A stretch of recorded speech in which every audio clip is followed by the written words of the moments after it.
Back in March, I went to the March for Our Fearful Lives rally at the Denton Old Courthouse lawn. I was there to counter-protest. I got out of my car. I was carrying a pistol on my hip. Just as I had strapped my rifle to my chest, I was about to walk up to law enforcement and let them know that I had good intentions, was just there to counter-protest. I was approached by a woman, and she seemed to start a normal conversation, and her attitude seemed to quickly change, and she was starting to show her true colors, that she was very anti-gun.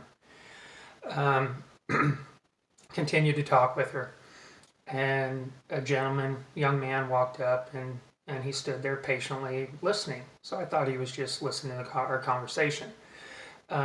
Pretty soon she started to interrupt me. Her attitude was getting a little more aggressive, confrontational, and she started raising her voice and saying, "Now, what are you going to do if somebody, why do you have that gun? What are you going to do if somebody tries to take your guns?" And I told her, I says, I'll do my best to stop them.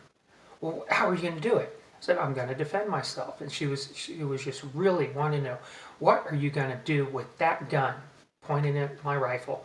"What are you going to do with that gun if this man right here, this young man here, is in a uniform and he is sent under orders to come and take your guns? What are you going to do?" And I looked her in the face and I said, "I'm going to put 2 in his brain pan. I support the Second Amendment. I support the Constitution of the United States.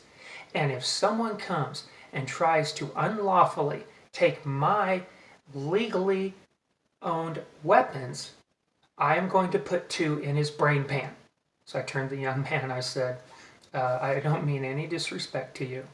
At that point, he stepped forward, reached out his hand and says, I'm just here to shake your hand and say thank you so much for being here. I really appreciate what you're doing." He took no offense to me saying I'd put 2 bullets in his head. I turned to look at that lady, and her jaw was scraping the sidewalk.